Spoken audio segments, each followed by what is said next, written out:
இது எதுக்கு இந்த இஷ்யூன்னு எனக்கே ஒண்ணுமே புரியல.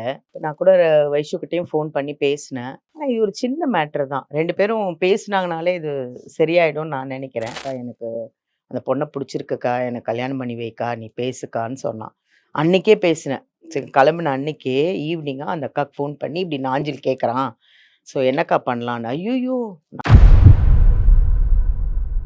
வைஷு எனக்கு சொல்லியிருக்கா, மம்மி எனக்கு அவரை ரொம்ப பிடிக்கும், நான் லவ் பண்றேன் மம்மி. நான் அப்பவும் எவ்வளோ வாட்டி சொல்லியிருக்கேன். அவங்கிட்ட கேட்டா, மம்மி நீங்க வேற மம்மி, ஐயோ அவ தான் சொல்றானா அப்படின்னு அவன் என்கிட்ட சொல்லியிருக்கான். ரோபோ சங்கர் ஒய்ஃப் தான் எனக்கு பொண்ணு பார்த்து கல்யாணம் பண்ணி வச்சாங்க அப்படின்னு நாஞ்சில் இன்டர்வியூ கொடுத்தான். எனக்கு அப்படியே ஏறிடுச்சே பாரு சூடுன்னு உடனே ஃபோன் அடிச்சேன் நாஞ்சிலுக்கு. அவ என்கிட்ட எத்தனையோ வாட்டி சொல்லியிருக்கா, மம்மி நான் நாஞ்சில லவ் பண்றேன் மம்மின்னு. அடியோ என்னடி நீன்னு எங்க போனாலும் நாஞ்சில் வரல, நாஞ்சில் வரலன்னு கேட்பா என்ன. கேட்டிருக்கா. ஆனா அதே வார்த்தை எனக்கு அவனும் சொல்லியிருந்தா, நான் வந்து ஓகே நீங்க எப்படி லவ் பண்றீங்கன்னு இன்னைக்கு நான் சாட்சி நின்று இருப்பேன். அவன் என்னைக்குமே அதை சொல்லலையே.